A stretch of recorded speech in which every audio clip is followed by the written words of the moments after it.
जातीय जनगणना को लेकर सरकार जो है वो एक कदम आगे बढ़ा चुकी है। इस वक्त हमारे साथ सहयोगी रंजन जी भी मौजूद हैं, इनसे बातचीत करेंगे क्योंकि रोजगार को लेकर जो है सरकार लाख दावे करती है कि आने वाले समय में सरकार जो है रोजगार का रास्ता साफ करेगी। अब कितने हद तक रोजगार का रास्ता जो है वो सरकार खोलने वाली है, बातचीत करेंगे कि हर बार ऐसा होता है। चाहे हम पूर्व मुख्यमंत्री हेमंत सोरेन की बात कर लेंगे, उनका भी यही कहना था कि रोजगार का रास्ता साफ होगा। चंपई सोरेन भी यही बोल रहे हैं कि मैं हेमंत सोरेन पार्ट 2 हूं। तो क्या लगता है रोजगार का रास्ता साफ होगा? क्या कैबिनेट के माध्यम से उन तमाम युवाओं को एक सौगात मिलेगी? देखिए, युवा तो कम से कम यही चाहते हैं कि जो वो रोजगार के अवसर हैं वो बढ़े। और आप खास करके जेएसएससी को लेकर जो अभी जो मामला पेपर लीक वाला आया है, उससे जो है आप कह सकते हैं कि सरकार भी बैकफुट पर है और चुनाव आने वाला है। हर चीज़ को जो राजनीतिज्ञ होते हैं अक्सर चुनाव से जोड़ के देखते हैं। हालांकि ये बात भी उतना ही सत्य है कि वो मानते इसे बिल्कुल नहीं है कि वो चुनाव से जोड़ के चीज़ों को देख रहे हैं, लेकिन सच यही है कि चुनाव से ही हर कुछ जुड़ा होता है। और जब चुनाव आ रहा है तो उसमें युवा वर्ग की भूमिका बहुत महत्वपूर्ण हो जाती है। खास करके आप देखें, फर्स्ट टाइम वोटर जो 18 साल आयु के हो चुके हैं वो वोट करते हैं।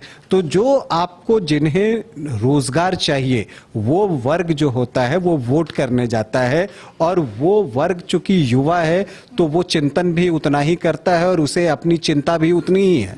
तो ऐसी परिस्थिति में वो ये देखने का प्रयास जरूर करता है कि उसके लिए सरकार क्या कर रही है, और मुझे लगता है कि सरकार भी इस बात को समझती है। कम वर्ष बचा हुआ है और सरकार को ये लग रहा होगा कि जितने भी अधूरे जो काम बचे हुए जल्दी जल्दी पूरा करे, क्योंकि अब तो चुनाव में सरकार को जाना है। तो तमाम चीजों को सरकार देख रही होगी। जी बिल्कुल, जो परीक्षाएं, प्रतियोगी परीक्षाएं आयोजित हुई हैं और उनका रिजल्ट नहीं आया है, सरकार चाहेगी कि वो रिजल्ट जल्दी आ जाए। इसके लिए चाहे वो जेएसएससी हो, उसे वो सारी बातें कहेगा कि आप इसमें तेजी लाइए। इसके अलावा कुछ नए विज्ञापन अगर निकल जाएं तो आप मतलब आश्चर्यचकित मत होइएगा। ठीक है, उसकी परीक्षा होगी नहीं होगी ये बात की बात है, लेकिन विज्ञापन जो है वो जरूर निकल सकता है ताकि एक संदेश जाए लोगों के अंदर कि नीति भी बन सकती है, तभी यहाँ के युवाओं को कुछ फायदा मिलेगा। जी हाँ, वो फायदा मिलेगा। और प्लस जब वैकेंसी निकलती है ना तो युवाओं को लगता है कि चलो कुछ तो हो रहा है, तो वो चीज़ जो है करने का प्रयास जो है वो सरकार की तरफ से होना चाहिए। और मुझे लगता है कि जब कैबिनेट की बैठक होती है तो इस पर भी जो है वो चिंतन ज़रूर किया जाएगा कैबिनेट की तरफ से, कि चूंकि युवा वर्ग बहुत खुश नहीं दिख रहा है। खास करके हम देखते हैं कि आए दिन जो है छात्र आंदोलन यहाँ पर हो रहे हैं परीक्षाओं को लेकर। तो उसे देखते हुए एक तो मुझे लगता है कि कैबिनेट में इस पर चर्चा हो सकती है। अब उसका आउटपुट क्या निकल कर आता है ये तो हमें उसी दिन पता चलेगा, शाम में 23 तारीख को। इसके अलावा जो शेखर जी ने एक बात कही उससे मैं सहमत हूं कि ये जो जातीय गणना वाली बात है उस पर जो है मुहर लगना ऑलमोस्ट मुझे लगता है कि तय है, क्योंकि चंपई सोरेन जो मुख्यमंत्री हैं वो खुद दिल्ली गए थे, वहां पर बातचीत हुई और कांग्रेस और राहुल गांधी खास करके इस बात पर बार बार जोर दे रहे हैं। और जहां भी वो जाते हैं तो अपनी सभाओं में वो कहते हैं कि जातीय गणना होनी चाहिए, और वो तो फिर वो गिनाने भी लगते हैं कि कितने पिछड़ी जाति के लोग हैं और क्या है। तो इन सब को देखते हुए चुनाव सामने है तो मुझे लगता है कि जातीय गणना पर जो है कैबिनेट की तरफ से फैसला आ सकता है, और हो सकता है कि ये जो सत्र चलेगा विधानसभा का अभी बजट सत्र, उसी दौरान जो है इस पर प्रस्ताव टेबल भी किया जा सकता है। इतनी चीजें जातीय गणना पर हो सकती हैं। अब ये तो तय है कि इतनी जल्दी गणना हो पाएगी इसमें संदेह है, लेकिन चूंकि राजनीति में ज्यादातर चीजें मैसेज देने के लिए की जाती हैं, संदेश देने के लिए, तो उस लिहाज से मुझे लगता है कि ये चीज जो है ये बाहर निकलकर जरूर आएगा। देखिए, अभी हमारे साथ मनीष जी भी मौजूद हैं, इनसे भी बातचीत करेंगे। जातीय जनगणना को लेकर कई डिबेट आपने रखा, कई लोगों ने अपनी बात को रखा, सियासत भी तेज है। क्या लगता है कि चंपई सरकार कैबिनेट के माध्यम से जातीय जनगणना को टेबल में रख सकती है? क्या लगता है? और जिस तरीके से लोग अपनी बातों को रख रहे हैं, क्या लगता है उन्हें ऐसा लग रहा है कि बिहार के तर्ज पर यहाँ पर भी होना चाहिए जातीय जनगणना?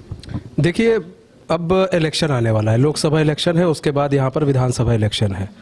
तो ऐसे में जातीय जनगणना की बात छेड़कर एक बार फिर से यहाँ पर सियासत जो है गरमाने की कोशिश की गई है। अब बात करें जातीय जनगणना की, आप जातीय जनगणना की बात करेंगे तो यहाँ पर तो आप सबसे पहले ये बताइए ना कि जातीय जनगणना झारखंड के अंदर कैसे करेंगे, क्योंकि बार बार यहाँ पर जो विपक्ष है झारखंड के अंदर सवाल ही उठा रहा है कि जब जातीय जनगणना होती है तो एक वर्ग विशेष की ही जातीय जनगणना क्यों की जाती है। वहां पर आप ये तो बता देते हैं कि अगले वर्ग के इतने परसेंटेज लोग हैं, लेकिन उस वर्ग में भी तो है ना कई लोग ऐसे हैं मतलब जो दबे कुचले जाति के लोग हैं, उन्हें भी उनकी क्यों नहीं गणना की जाती। आखिर सिर्फ एक धर्म विशेष के लोगों की जातीय जनगणना करके क्या हासिल कर लेंगे।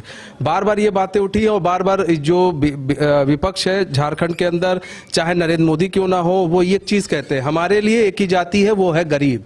गरीब हमारे लिए जाति है और अगर आपको करना है तो गरीबों की परसेंटेज निकालिए, उनको सहूलियत दीजिए और क्या नाम है उनको दीजिए, जो देना उनको दीजिए। यहाँ पर अगर जातीय जनगणना होगी कैसे कराएंगे। आदिवासी समाज है, आदिवासी समाज में अब यहाँ पर है कई सारी चीजें आदिवासी समाज में देखेंगे। कॉलम भी नहीं दिया गया है, कॉलम भी नहीं, कॉलम देखिए अब यहाँ पर ये है, अब बार बार जब बात होती है तो लोग कहते हैं कि जब फॉर्म भरा जाता है तो उसमें होता है, लेकिन अब फॉर्म भरा जाता है तो उसमें एसटी एससी ओबीसी होता है, जनरल होता है। तो अब क्या, अब यहाँ पर क्या देंगे, अब जब फॉर्म भरा जाएगा कि आप किस जाति के हैं, क्या वो कॉलम देंगे? ऐसा तो है नहीं। अभी भी आप जब कोई और वर्ग के लोग भरते हैं तो उसमें भी यही चीज है, कॉलम 2 ही कॉलम होते हैं, तीसरा कॉलम नहीं होता है। और हम लोग ने भी फॉर्म भरा है एसटी एससी ओबीसी, ठीक है। अब इस चीज को देखिए, इसको एक आधार बनाकर चुनाव जो है लड़ने की कोशिश की जा रही है जातीय जनगणना को लेकर, और राहुल गांधी हो चाहे कोई क्यों ना हो, इसको एक आधार बनाने की कोशिश कर रहे हैं कि इसको एक आधार बनाएंगे और ये कोशिश करेंगे कि जातीय जनगणना का जो मुद्दा है जितना उछालेंगे उतना वोट हमारे पास आएगा, जो दलित पिछड़े अति पिछड़े जो लोग हैं वो हमारे पास आएंगे। लेकिन इससे पहले समझने की चीज ये है कि अगर आप देखेंगे वोट परसेंटेज की बात देखेंगे 2014 से लेकर 2019 तक की मैं बात अभी करूं तो जो दलित पिछड़े अति पिछड़े जो लोग हैं वो बीजेपी के वो बेस वोटर बन चुके हैं, वो वोट परसेंटेज बीजेपी का बढ़ा है। यानी कि बीजेपी क्या नाम है केंद्र स्तर से लोगों तक पहुंचा रही है सहूलियत। देखिए बीजेपी कहती है हम जी मुफ्त राशन दे रहे हैं, मुफ्त राशन दे रहे हैं, हर वर्ग को दे रहे हैं, उसमें कोई जाति नहीं देखी जा रही है। बीजेपी कहती है हम आयुष्मान कार्ड दे रहे हैं, आयुष्मान कार्ड दे रहे हैं, उसमें 5 लाख तक का हम इलाज करा रहे हैं, हमने कोई जाति नहीं देखा।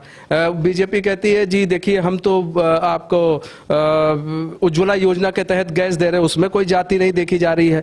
तो इस तरह के तमाम चीज है जो बीजेपी कर रही है और उसमें बीजेपी का साफ कहना कि हम जाति नहीं देख रहे। ये लोग अब जाति को बांट के समाज को बांटने का काम कर रहे हैं, ऐसा बीजेपी का कहना। लेकिन अभी इतना आसान नहीं है, हो सकता है उसको टेबल पर रख दे, लेकिन इतना आसान नहीं है। तो देखिए कैबिनेट की अहम बैठक रखी जा रही है 23 फरवरी को। सभी की निगाहें टिकी हुई है कि आखिर इस कैबिनेट की बैठक में किन किन प्रस्ताव पर मंजूरी मिलेगी, किसानों को राहत मिल सकती है। इसके साथ ही ये कहा जा रहा है कि जातीय जनगणना को भी लेकर सरकार जो है वो एक कदम आगे बढ़ा सकती है। इसके साथ ही रोजगार का जो मुद्दा है वो काफी ज्वलंत है। ऐसे में सभी जो युवा है सड़कों पर आंदोलन कर रहे हैं। जितने भी विज्ञापन जारी हो रहे हैं उसमें कई त्रुटियां हैं, राज्य में नियोजन नीति नहीं है, स्थानीय नीति नहीं है। अब देखने वाली बात होगी कि कैबिनेट के माध्यम से आकर किस तरीके से सरकार जो है सभी लोगों को एक सौगात देती है और किस तरीके से जो लोग अपनी बात को रख रहे हैं उनकी बात को सरकार किस तरीके से मानती है, देखने वाली बात होगी। फिलहाल मुझे और सहयोगी राज बल्लभ को दे इजाजत। नमस्कार।